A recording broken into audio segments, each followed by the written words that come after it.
Bismillahirrahmanirrahim. Assalamualaikum warahmatullahi wabarakatuh. Perkenalkan, nama saya Nabila Pasaribu dengan nomor NIM 2109593. Di sini saya akan mempresentasikan proposal KTI saya yang berjudul tentang analisis kebijakan kepala sekolah dalam meningkatkan mutu pembelajaran di sekolah SMA Negeri 1 Singkil Utara. Baik, di sini ada bab 1 atau pendahuluan. Yang pertama itu latar belakang. Pendidikan memiliki peran krusial dalam pengembangan suatu masyarakat untuk mencapai standar pendidikan yang berkualitas. Untuk pembelajaran di sekolah menjadi aspek yang sangat penting. Kepala sekolah memiliki peran strategis dalam merumuskan dan melaksanakan kebijakan-kebijakan yang bertujuan meningkatkan mutu pembelajaran. Kualitas pembelajaran di sekolah mempengaruhi prestasi siswa, perkembangan kreativitas, dan kemampuan para siswa untuk bersaing di dunia yang semakin kompleks. Pendidikan merupakan fondasi utama dalam pembangunan suatu bangsa. Untuk mencapai tujuan pendidikan yang berkualitas, mutu pembelajaran menjadi faktor kunci yang perlu diperhatikan. Mutu pembelajaran yang baik dapat meningkatkan prestasi siswa, mengembangkan kreativitas, dan menciptakan lingkungan belajar yang optimal. Oleh karena itu, peran kepala sekolah dalam merumuskan dan melaksanakan kebijakan yang mendukung peningkatan mutu pembelajaran di sekolah sangatlah penting. Lalu selanjutnya itu ada permasalahan, di mana dalam konteks penelitian ini, permasalahan yang muncul adalah sejauh mana kebijakan-kebijakan yang dibuat oleh kepala sekolah berkontribusi dalam meningkatkan mutu pembelajaran di sekolah. Adakah dampak konkret dari implementasi kebijakan-kebijakan ini? Bagaimana proses pembuatan dan pelaksanaan kebijakan oleh kepala sekolah mempengaruhi mutu pembelajaran di sekolah SMA Negeri 1 Singkil Utara tersebut? Selanjutnya itu ada tujuan penelitian. Penelitian ini bertujuan untuk menganalisis kebijakan yang dibuat oleh kepala sekolah dalam upaya meningkatkan mutu pembelajaran di sekolah SMA Negeri 1 Singkil Utara. Fokus utama penelitian ini adalah yang pertama itu identifikasi kebijakan yang telah diterapkan oleh kepala sekolah tersebut.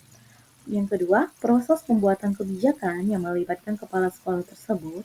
Yang ketiga, dampak implementasi kebijakan terhadap mutu pembelajaran di sekolah tersebut. Baru selanjutnya itu ada manfaat penelitian. Hasil penelitian ini diharapkan dapat memberikan manfaat sebagai berikut. Yang pertama, memberikan wawasan yang lebih mendalam tentang peran kepala sekolah dalam meningkatkan mutu pembelajaran. Yang kedua, memberikan panduan bagi kepala sekolah, staf pengajar, dan pihak terkait dalam merumuskan dan melaksanakan kebijakan yang efektif. Yang ketiga, meningkatkan mutu pembelajaran di sekolah yang pada gilirannya akan berkontribusi pada peningkatan kualitas pendidikan secara keseluruhan. Selanjutnya itu ada sistematika penulisan. Penulisan skripsi ini akan terdiri dari beberapa bab yang disusun secara sistematik. Bab-bab berikutnya akan mencakup metode penelitian, tinjauan pustaka, analisis kebijakan, temuan penelitian, dan kesimpulan. Setiap bab akan membahas aspek yang relevan dengan fokus penelitian ini. Dengan demikian, bab 1 ini bertujuan untuk memberikan gambaran umum tentang latar belakang, permasalahan, tujuan, manfaat, dan sistematika penelitian yang akan dijelaskan lebih lanjut pada bab-bab selanjutnya. Di sini ada bab 2 yang biasa disebut dengan kajian pustaka. Yang pertama itu ada teori dasar. Yang pertama adalah peran kepala sekolah dalam peningkatan mutu pembelajaran. Dalam upaya peningkatan mutu pembelajaran di sekolah, peran kepala sekolah memiliki dampak yang signifikan. Pustaka akan menguraikan teori-teori yang membahas peran kepala sekolah dalam merumuskan, mengimplementasikan, dan memonitor kebijakan pendidikan yang berfokus pada peningkatan mutu pembelajaran. Baru selanjutnya itu ada konsep mutu pembelajaran. Mutu pembelajaran adalah konsep kunci dalam dunia pendidikan, dan pemahaman yang mendalam tentang definisi dan dimensinya sangat penting untuk mengevaluasi kebijakan yang diterapkan oleh kepala sekolah. Berikut adalah definisi dan beberapa dimensi mutu pembelajaran menurut para ahli. Menurut UNESCO, pada tahun 2003 mendefinisikan mutu pembelajaran sebagai kemampuan sekolah dan guru untuk memaksimalkan kemampuan setiap siswa dalam mencapai standar tinggi, prestasi akademik, mengembangkan keterampilan sosial dan emosional, serta memberikan lingkungan yang mendukung pembelajaran yang efektif. Selanjutnya itu ada menurut William Glasser, psikolog pendidikan terkenal ini mengatakan bahwa mutu pembelajaran melibatkan ketertarikan siswa, pemahaman, dan penggunaan informasi yang dipelajari. Dimensi mutu pembelajaran yang pertama itu ada prestasi akademik. Di mana dimensi ini mencakup hasil tes, pencapaian akademik, dan penguasaan kurikulum oleh siswa. Selanjutnya itu ada keterampilan non-akademik, di mana ini melibatkan pengembangan keterampilan sosial, emosional, dan keterampilan hidup seperti kemampuan berkomunikasi, berkolaborasi, dan pemecahan masalah.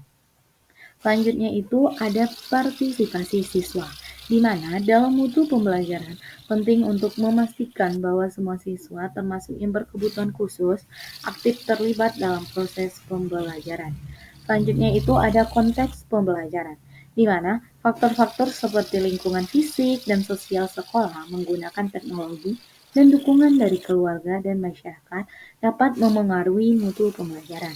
Selanjutnya itu ada evaluasi dan umpan balik, di mana dimensi ini melibatkan penggunaan metode evaluasi yang efektif untuk mengukur kemajuan siswa dan memberikan umpan balik yang konstruktif. Selanjutnya itu ada pengembangan guru, di mana kemampuan guru dalam menyampaikan materi pembelajaran menggunakan metode pengajaran yang efektif dan berkolaborasi dengan sesama guru juga merupakan faktor penting dalam mutu pembelajaran. Selanjutnya itu ada kurikulum yang relevan, di mana pemilihan dan perencanaan kurikulum yang relevan dan sesuai dengan kebutuhan siswa dan tuntutan masyarakat adalah elemen kunci dalam mutu pembelajaran. Selanjutnya ada pemberdayaan siswa, di mana mengajarkan siswa untuk menjadi pelajar mandiri, kritis, dan kreatif juga merupakan dimensi penting dari mutu pembelajaran. Selanjutnya di sini ada kebijakan pendidikan. Pengertian kebijakan pendidikan. Menurut Bridget Sommex, pada tahun 2006 menggambarkan kebijakan pendidikan sebagai seperangkat langkah-langkah dan rencana yang diadopsi oleh pemerintah atau lembaga pendidikan untuk membimbing pengembangan pendidikan. Kebijakan pendidikan dapat mencakup berbagai aspek termasuk kurikulum, evaluasi, pelatihan guru, dan manajemen sekolah. Selanjutnya itu ada menurut Michael Fulan pada tahun 2007. Seorang ahli pendidikan terkemuka berbicara tentang konsep kebijakan pendidikan sebagai kumpulan keputusan dan tindakan yang mempengaruhi sistem pendidikan, termasuk berbagai tingkat administrasi dan guru di sekolah. Kebijakan pendidikan dapat merinci standar prestasi, sumber daya yang dialokasikan, dan strategi untuk mencapai peningkatan mutu pembelajaran. Selanjutnya itu ada menurut David Johnson pada tahun 2014 mengemukakan bahwa kebijakan pendidikan adalah proses perencanaan, implementasi, dan evaluasi yang digunakan oleh pemerintah dan lembaga pendidikan untuk memastikan bahwa tujuan pendidikan diarahkan dengan tepat dan sumber daya dialokasikan secara efisien untuk mencapai mutu pembelajaran yang lebih baik. Selanjutnya ada proses pembuatan kebijakan. Yang pertama, tahapan pembuatan kebijakan pendidikan yang pertama itu ada agenda setting atau penetapan agenda, di mana tahap pertama adalah menetapkan isu-isu atau permasalahan pendidikan yang memerlukan perhatian. Hal ini dapat melibatkan penelitian debat publik atau lobbying oleh berbagai pihak. Baru selanjutnya itu ada perumusan kebijakan atau policy formulation. Pada tahap ini, para pemangku kepentingan seperti pemerintah, lembaga pendidikan, dan ahli pendidikan bekerja sama untuk merumuskan kebijakan pendidikan yang akan mengatasi masalah yang telah didefinisikan. Ini melibatkan pembahasan konsep, tujuan, dan strategi kebijakan. Selanjutnya itu ada implementasi kebijakan atau policy implementation. Setelah kebijakan dibuat, langkah selanjutnya adalah menerapkan. Ini termasuk alokasi sumber daya pelatihan staf dan komunikasi efektif kepada para pelaksana kebijakan di tingkat sekolah. Selanjutnya itu ada evaluasi kebijakan atau policy evaluation. Evaluasi terus-menerus dilakukan untuk mengukur dampak dan efektivitas kebijakan pendidikan. Hasil evaluasi digunakan untuk menyesuaikan kebijakan jika diperlukan. Selanjutnya itu ada faktor-faktor yang memengaruhi proses pembuatan kebijakan pendidikan. Yang pertama itu ada kebutuhan dan tuntutan masyarakat, di mana masukan dari masyarakat termasuk orang tua, siswa, dan komunitas lokal memengaruhi penetapan agenda dan perumusan kebijakan. Selanjutnya yaitu tentang riset dan bukti empiris, di mana data dan bukti empiris yang diperoleh dari penelitian mendukung perumusan kebijakan yang berbasis bukti. Selanjutnya itu ada kepentingan pihak-pihak terkait, di mana organisasi guru, serikat pekerja, dan lembaga pendidikan memiliki pengaruh dalam merumuskan kebijakan. Selanjutnya itu ada sumber daya finansial, di mana keterbatasan sumber daya finansial dapat membatasi implementasi kebijakan sehingga mengalokasikan anggaran menjadi faktor penting. Selanjutnya itu ada kepemimpinan pemerintah, di mana keputusan politik dan arah kebijakan pemerintah memengaruhi pengambilan kebijakan pendidikan. Selanjutnya itu ada peran kepala sekolah dalam proses pembuatan kebijakan pendidikan, di mana yang pertama itu ada advokat, di mana kepala sekolah dapat menjadi advokat bagi perubahan dan perbaikan dalam pendidikan.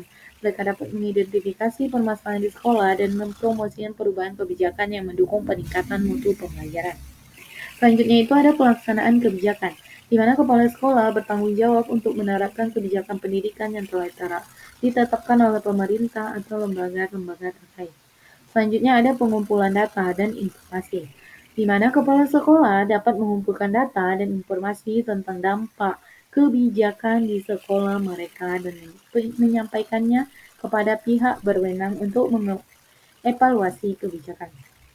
Selanjutnya itu ada komunikator, di mana kepala sekolah berperan sebagai perantara antara kebijakan pendidikan dan staf sekolah, orang tua dan siswa. Mereka harus dapat menjelaskan dan mengkomunikasikan kebijakan dengan jelas.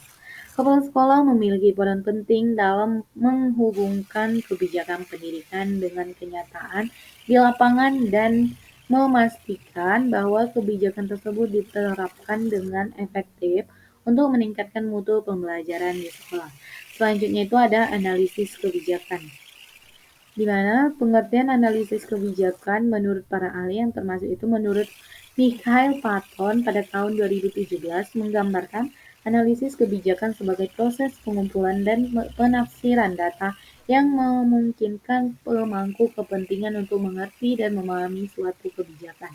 Ini termasuk dalam hal ini mengukur dampak, efisien, dan efektivitas kebijakan.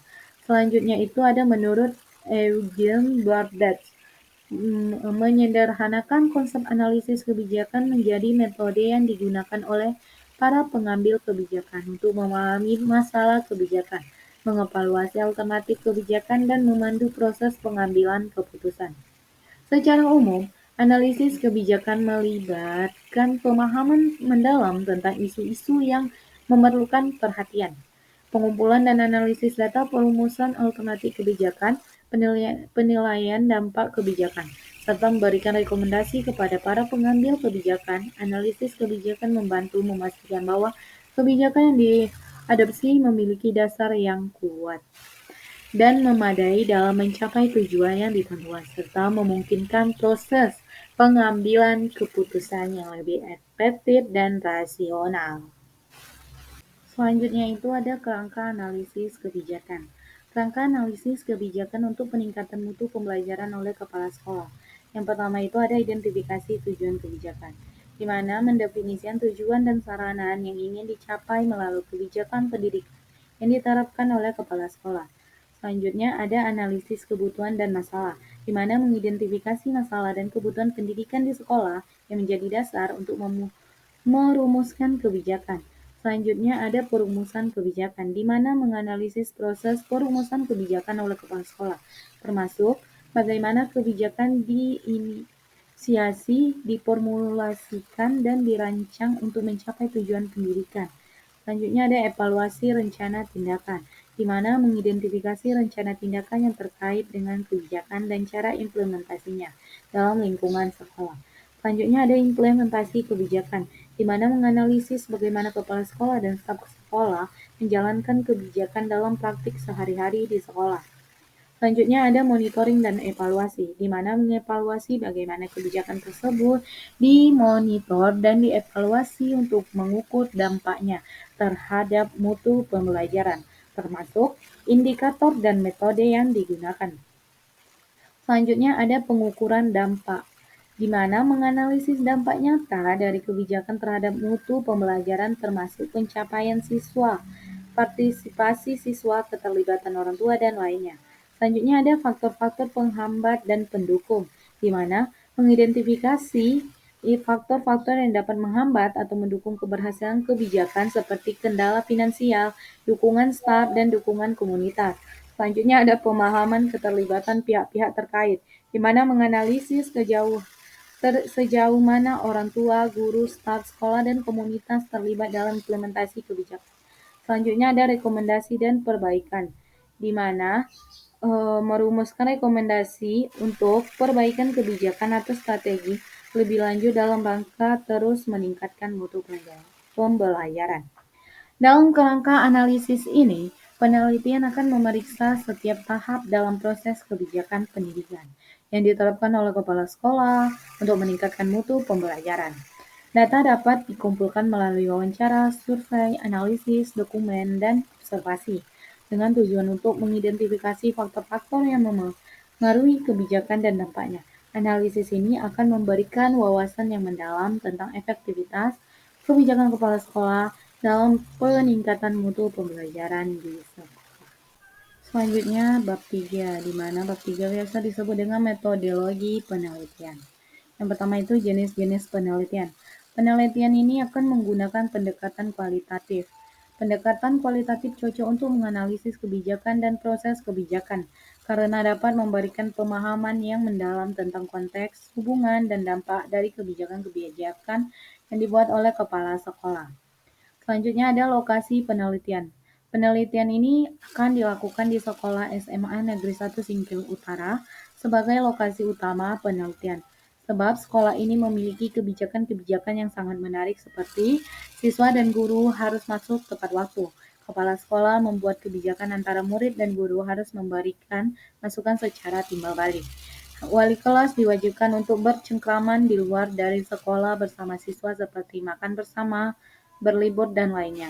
Setiap guru, staf, dan siswa tanpa terkecuali mempunyai 30 menit waktu luang berolahraga bersama setiap hari kecuali hari Senin, dikarenakan hari Senin itu akan dilakukan upacara benderang. Setiap bulan, sekolah selalu mengadakan bazar atau festival serta hiburan di sekolah dengan panitia dan juga pesertanya siswa itu sendiri. Akibatnya guru dan siswa saling terbuka satu sama lain, siswa mampu menyerap pembelajaran dengan baik, siswa mendapat rasa keadilan dalam proses belajar mengajar, siswa tidak merasa jauh dalam proses belajar mengajar, data akan diperoleh dari observasi, wawancara, dan analisis dokumen di sekolah tersebut. Selanjutnya ada subjek penelitian, di mana subjek penelitian akan meliputi kepala sekolah, staf pengajar, dan pihak terkait lainnya yang terlibat dalam proses pembuatan dan pelaksanaan kebijakan pendidikan di sekolah. Selanjutnya itu ada teknik pengumpulan data. Data akan dikumpulkan melalui wawancara dengan kepala sekolah, staf pengajar, dan pihat terkait. Selanjutnya itu melalui observasi langsung di sekolah untuk memahami pelaksanaan kebijakan. Selanjutnya ada melalui analisis dokumen seperti rencana strategi sekolah, kebijakan yang telah diterapkan, dan catatan rapat. Selanjutnya ada analisis data, di mana data yang dikumpulkan akan dianalisis menggunakan metode analisis kebijakan yang melibatkan. Yang pertama, identifikasi kebijakan yang telah diterapkan. Yang kedua, analisis proses pembuatan kebijakan. Yang ketiga, evaluasi dampak kebijakan terhadap mutu pembelajaran. Selanjutnya itu ada validitas dan reliabilitas, yang di mana validitas data akan diperiksa melalui triangulasi data dengan membandingkan data dari berbagai sumber untuk memastikan reliabilitas data akan dijaga konsistensinya selama proses penelitian. Selanjutnya ada etika penelitian, di mana penelitian ini akan mengikuti prinsip-prinsip etika penelitian termasuk mendapatkan izin dari pihak sekolah dan menjaga kerahasiaan data pribadi yang diperoleh selama penelitian. Sekian dari presentasi saya. Mohon maaf jika ada kekurangan kata atau kesalahan kata. Saya ucapkan terima kasih banyak. Saya tutup dengan mengucapkan wassalamualaikum warahmatullahi wabarakatuh. Dadah.